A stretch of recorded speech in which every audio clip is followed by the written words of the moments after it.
Hiya John, great to meet up with you at the range on Saturday and do some further work on your swing. Just a quick recap on the key points that we covered. First of all, movement from the last session in regards to the left knee and your ability to stabilise the upper axis. You've made great strides in that regard. You can see there now much more stable upper axis. Left knee doesn't drift in anywhere near as much. Right leg straightening at a much steadier rate. Much more stable upper axis, and overall, if I get rid of the lines, a much more stacked top of the backswing position. We were having a situation last time where we were drifting off the ball a little bit, maintaining forward flexion a touch too long. So overall backswing massively improved. Just going to take Charlie up to the top here on this one. Now the thing we talked about on Sunday was the movement of the left knee. So the progression that we want from the top of the backswing is the left knee moving out in front of the left ankle, nice and early in the piece, by about P5, continuing to move further out in front of the ankle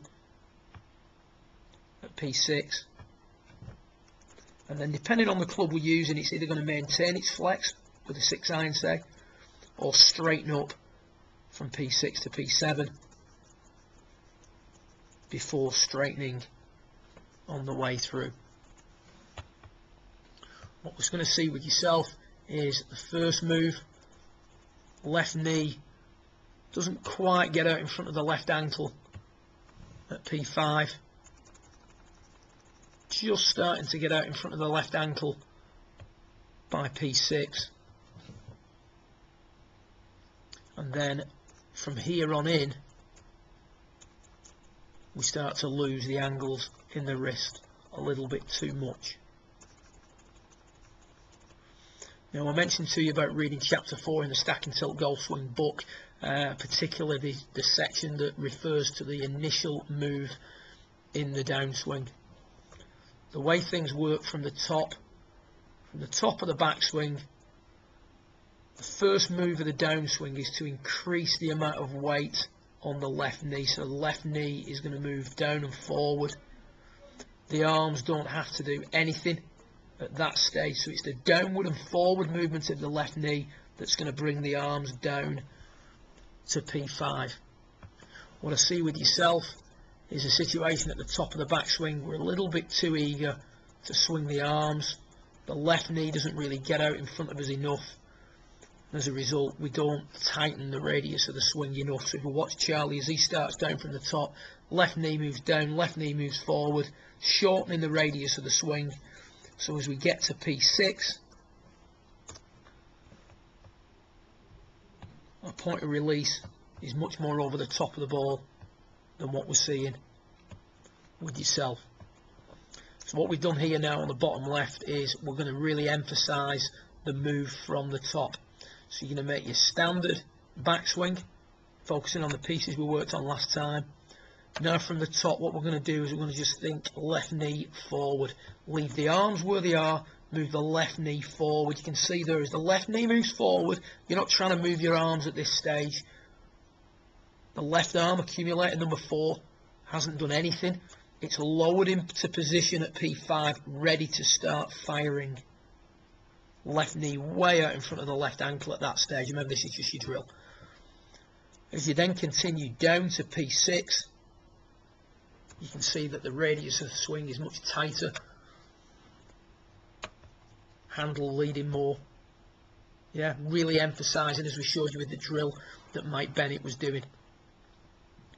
Moving that low point out in front of the ball to the max whilst doing the drill. When it comes to the swing itself, we're going to make a much better move with the left knee on this one, but the impact position still needs tidying up. So you can see that you get that left knee out in front of you much better. As a result, our point of release is now nearer to the golf ball, so you've done a much better job of controlling the accumulators, particularly accumulator 4 left arm, moving away from the right shoulder. You've done a great job of controlling that at that stage and then on the way through, previously we'd flattened that right wrist out, partly because we've always had to release the golf club. We don't do it quite as much on that one, but we still do it too much. So the drill I've given you to improve both aspects, and this is something that you want to work really hard on between now and when we get together next, we've put a cane on the ground, and we've asked you to simply hit the ground in front of the cane.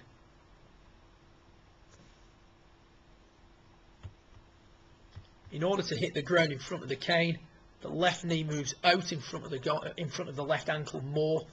The radius of the swing is shortened. You can see there that the first move down is with the lower body, the arms are not doing anything, and the rate at which you release the angles in the downswing is massively changed. I mean, look at the amount of lead you've got there. Way too much. You wouldn't want to play golf with that, but it does show you that you can achieve that shaft lean at impact.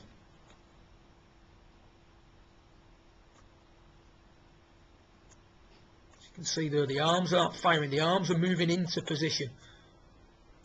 I'm just going to bring Charlie up here now on the full screen and just talk you briefly through what I was talking about there in regards to the arms. The way in which the accumulators fire are arms move away from the shoulders from P5 onwards. So from P4 to P5 it's purely left knee forward, keeping the arms where they are. So the arms aren't doing anything at that point. From this stage on, the left arm is going to move away from the right shoulder, the right arm is going to start to expand, the wrists are going to start to unhinge, and then the left forearm will rotate incrementally through impact. Good luck with it, great session, can't wait to work with you again in the coming months. Well done.